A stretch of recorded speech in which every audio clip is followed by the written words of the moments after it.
Are we awake? We're not sure. Are we black? Yes, we are. Then we're awake. This is Plausibly Live. Well, good morning, good evening, or good afternoon, wherever you are, whatever you do. A lot of things happening in the world today. Most of them are far beyond our control, you might say. Perhaps it's time we took a pause and thought about life, and thought about the laws of gravity, Constitution, Anti-Federalists, the proposed legislature, and property. Don't touch that dial. Hear me out for a little while. Well, last week we saw that Brutus was adamant that not having a Bill of Rights in the Constitution was, in his view, a fatal flaw. It, as I said, will become the issue when you're dealing with the Anti-Federalists and the proposed Constitution. This lack of a Bill of Rights, well, everything else is discussable at least, but that lack of Bill of Rights is unpardonable. And of course, they would push to get the Bill of Rights in there. The first 10 amendments would become the Bill of Rights. Let me caveat that. The first 10 amendments passed would become the Bill of Rights. There were actually 13 proposed. One of those would not actually be ratified until 1992 and become the 27th Amendment. So there's some flex room in there, but the precious Bill of Rights that we have came about because of the Anti-Federalist position. This, however, is not the end of Brutus's problems with the proposed Constitution. He has major problems with the legislature as proposed. There are some things that he likes in the Constitution. He doesn't say what they are, and he reminds us that they are either relatively unimportant or their appearance is better than what they really are. He doesn't like them, but he's willing to acknowledge the fact that there may be some positives in this. The idea in general might be good, but this way of going about it is flawed. Now, I've said before that the difference between the Federalists and the Anti-Federalists is one of vision, looking forward. The Federalists seem to grasp the future. The Anti-Federalists, for whatever reason, do not. Brutus, in this third letter that he writes, has some serious issues. And some of these issues you're going to agree with. One of them I do not agree with. And we'll see that here right now. Brutus takes a look at the legislature as proposed, and he flat out does not like the idea of the Senate. Not that he doesn't like having a Senate.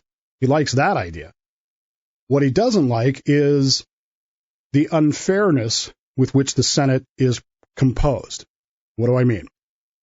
If you recall back in the convention, the Great Compromise is what ended up with this balanced system where the House of Representatives, the Congress, is elected directly by the people. The Senate was to be appointed by the states themselves, and it was to be even amongst all the states. Every state was to have the same representation. That was the compromise, because otherwise the small states felt like they would just be snowed under by the big states. And in fact, at one point, the state of Delaware threatened to leave the convention and begin negotiations with foreign countries over this compromise if they didn't get equal representation in the Senate. Now, Brutus, as far as we know, was not there. He was not at the convention, and consequently, he was not probably aware of what went on in that compromise. By the way, complete aside, I heard an interesting theory last week that the writer of Brutus, and remember we've talked about who it was that wrote this before. Melanchthon Smith is the general consensus. I actually read a theory last week that the writer of the Brutus Anti-Federalist papers is actually Alexander Hamilton. Now think about that. Hamilton writes the Federalist Papers, or many of them. But he also maybe wrote the Brutus Papers. Maybe he was of two minds. Anyway, I don't believe it, but that's why I say the person wasn't there, because obviously if he had been there, he wouldn't have come up with this argument about the Senate being unfair. He specifically points out, why does Delaware get the same representation in the Senate as New York or Virginia or the other bigger states, Pennsylvania? Look, some of the anti-federalist positions are badly flawed, and this is one of them. He has no understanding of the compromise. He doesn't understand the logic, and he doesn't really understand that without that compromise, you're not going to get this government. You're not going to get anything. Everybody agrees we can't continue under the Articles of Confederation, so we have to do something. And the Connecticut Compromise, the great compromise of the Senate, is actually one of the more brilliant things that the convention came up with. Brutus, however, doesn't see it that way, and he is not happy with this equal representation idea in the Senate. He makes it clear that he feels like that is unfair. More than unfair, though, is the Congress, the House of Representatives. Brutus has major league problems with the House of Representatives. Number one, he believes that the House of Representatives is far, far too small.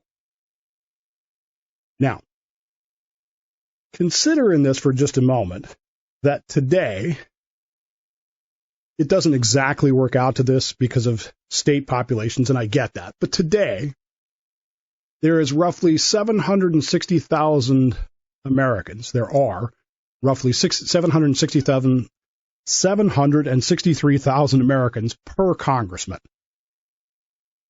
Congress then, each congressman then representing 0.23% of the overall population of America.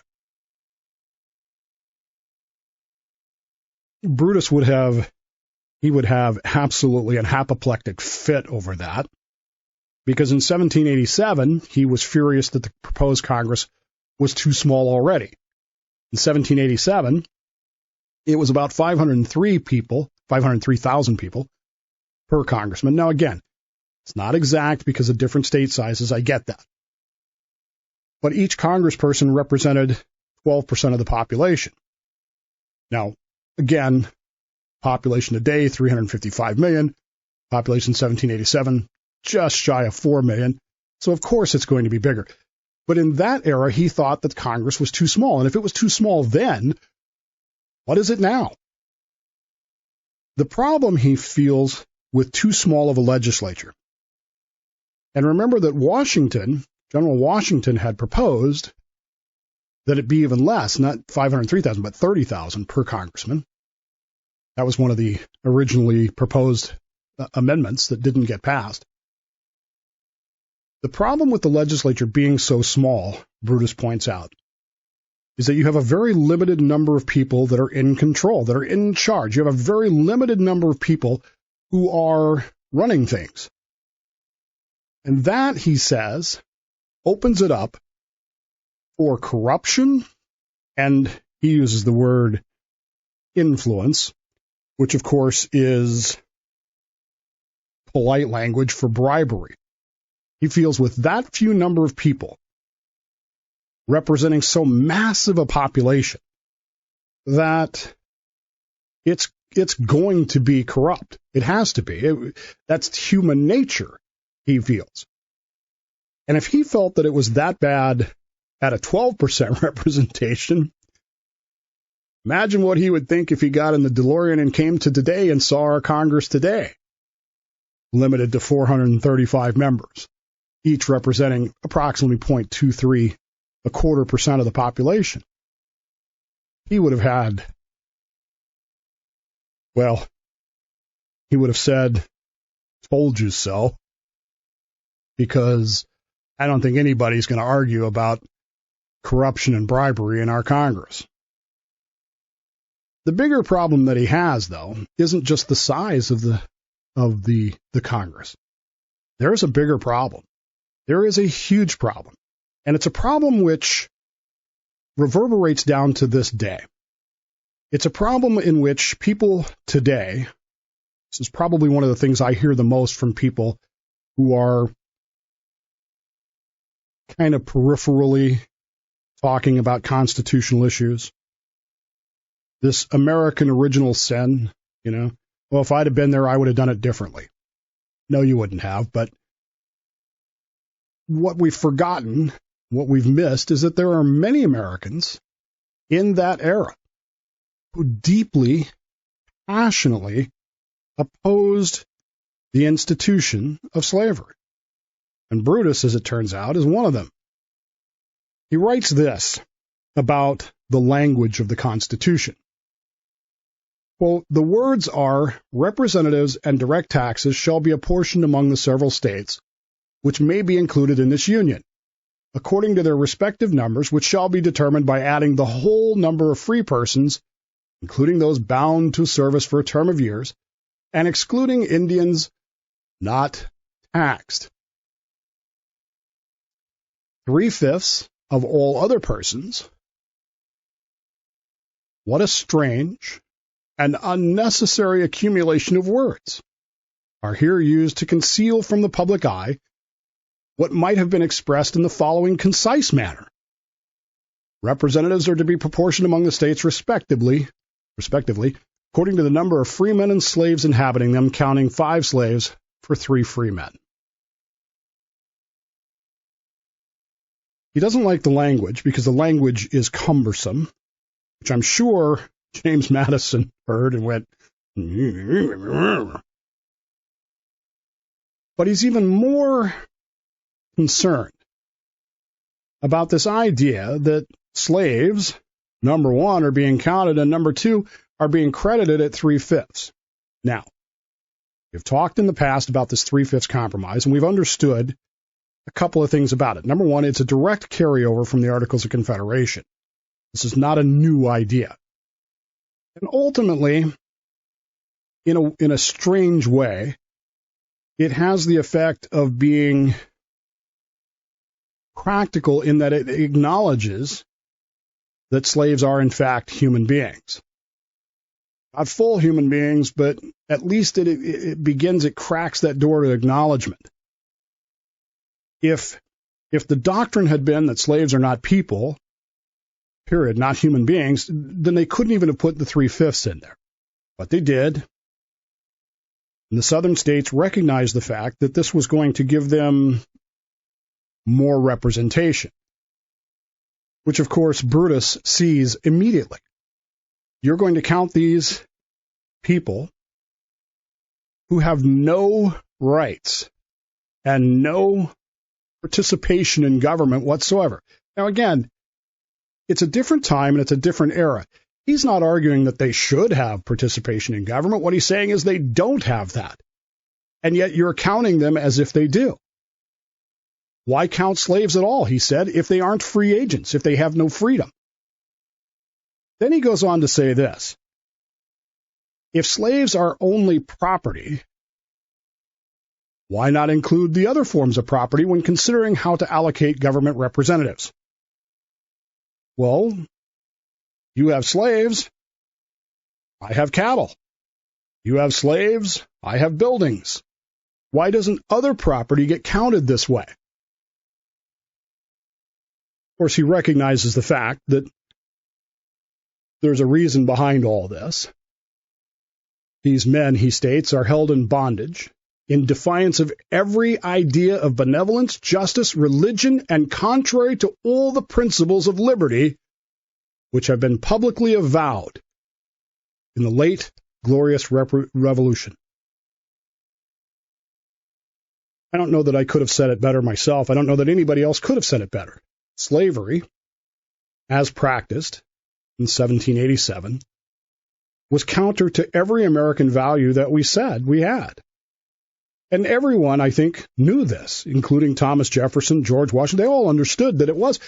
But again, as Jefferson had said to Franklin and to John Adams during the writing of the Declaration of Independence, I don't know how to fix it. No one knew how to fix it. No one could even travel back in time and say, you can fix this. Making matters worse, he went on, these states are to be permitted to continue the inhuman traffic of importing slaves until the year 1808. Not only does the Constitution not have a Bill of Rights, but it perpetuates slavery. And that is in violation of every principle that we hold to be true. We hold these truths to be self-evident, that all men are created equal. If you're going to acknowledge the fact that these are men, why are you counting them as 3/5? Why aren't you counting them as total? Or, if they're property, why are you counting them at all?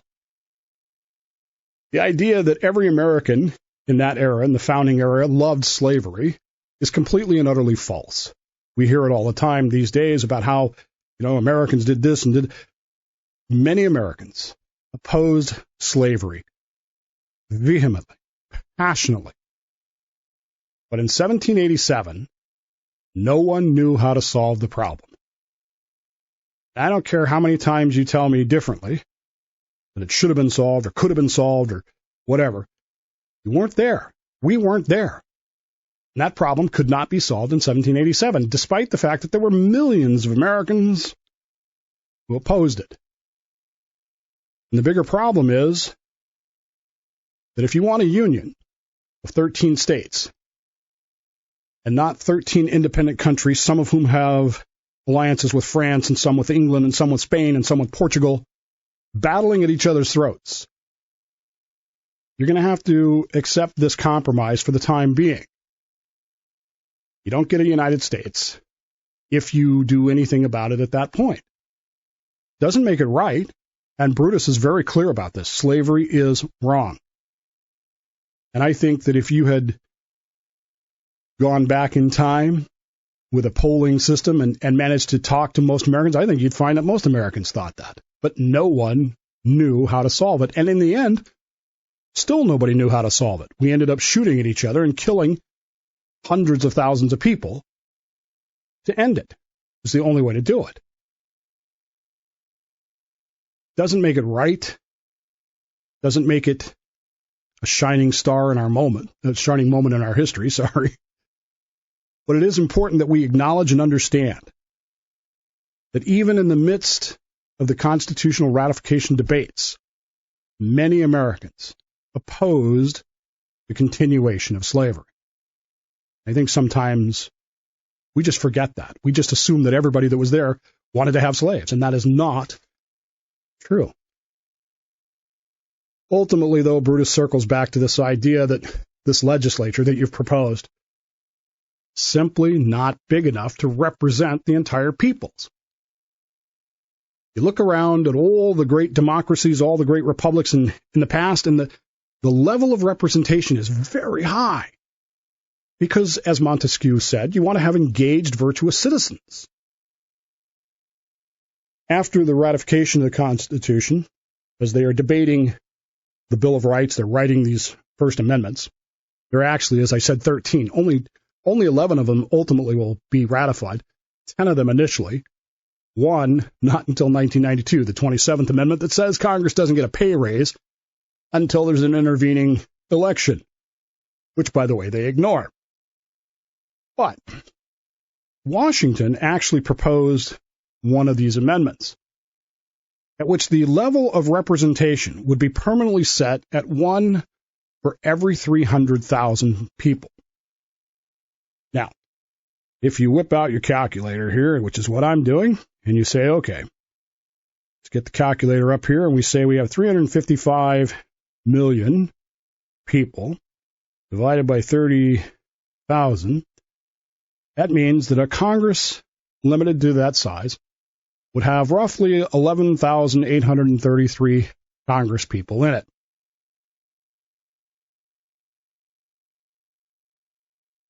I don't know. I think 435 is far too small. I think 435 is ridiculously small. But 11,000, 12,000 might just be unwieldy. I'm not sure where the appropriate level is. I'm not sure what it could be across that.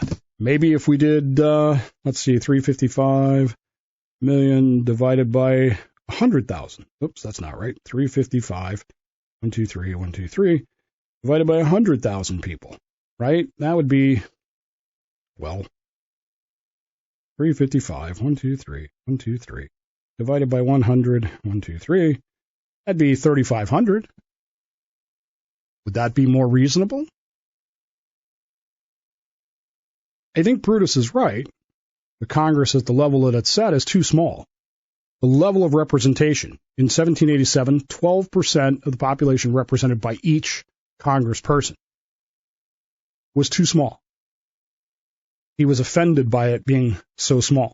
He was concerned about it being so small because that small is subject to bribery and corruption. And today, we don't even have 0.25% represented by it. And you'd have to look around and say, well, he was probably right. I don't know what the right level would be, but I know 435 is too small. And I know 12,000 is probably big. Too expensive, especially with what we pay these people. So what's the right level? I don't know.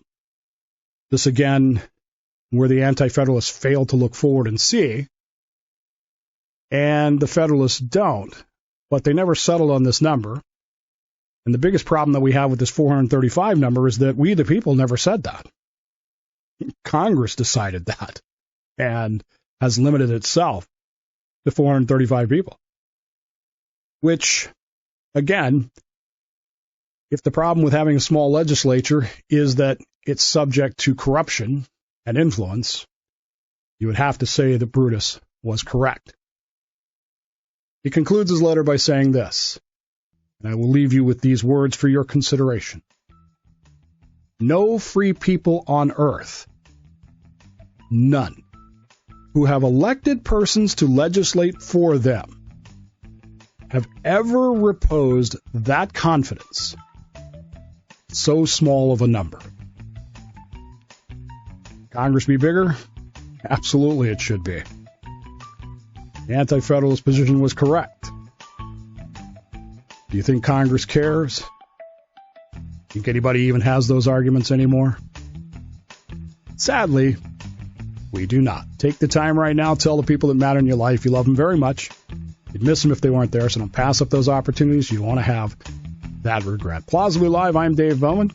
We'll see you next time for The Dave Bowman Show.